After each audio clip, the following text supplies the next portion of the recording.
because the recommendations that you come up with give a lot of thrust to be able to present legislation and say that this complicated issue has been vetted to a large extent by people who are experienced and knowledgeable and work in the area. So that's why it's so important that this discussion occur.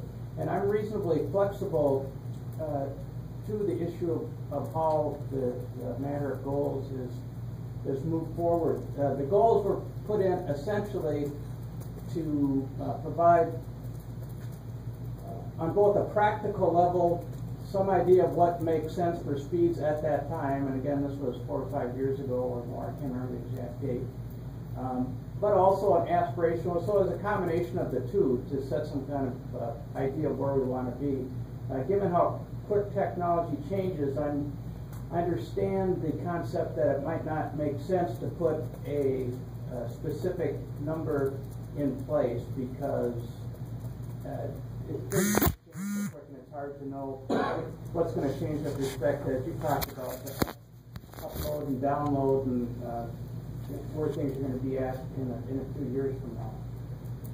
So if the task force comes up with an idea other than a number, a way to frame the issue that makes sense but still makes clear that the state of Minnesota wants to be a national and international leader in broadband, and this is how we get there, this is where we want to be, I think I and most others would be more than fine with that. So I think there's an opening to move in that direction if that's what the task force thinks makes most sense in terms of getting some practical results and continuing to improve accessibility and universality of broadband. And of course the issue of affordability, which was raised by our tribal friends here, is always in the background as well. But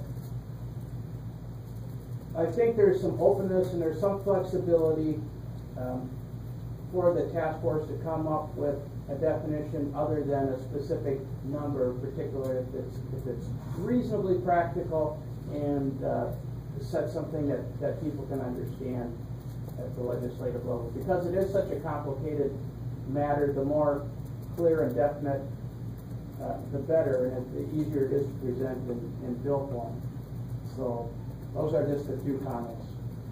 Can you comment, do you think it would make sense to track the FCC goal? I mean, not refer to it necessarily by number, but that we adopt their evolving goal. I mean, right now it's 25.3.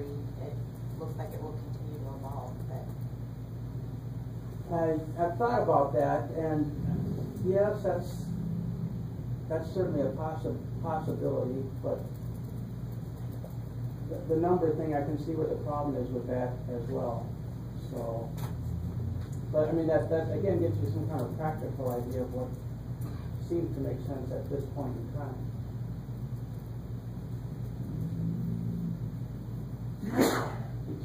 You're welcome. Well, I think we have a lot more to discuss on this topic in the September meeting, so hope you stay tuned.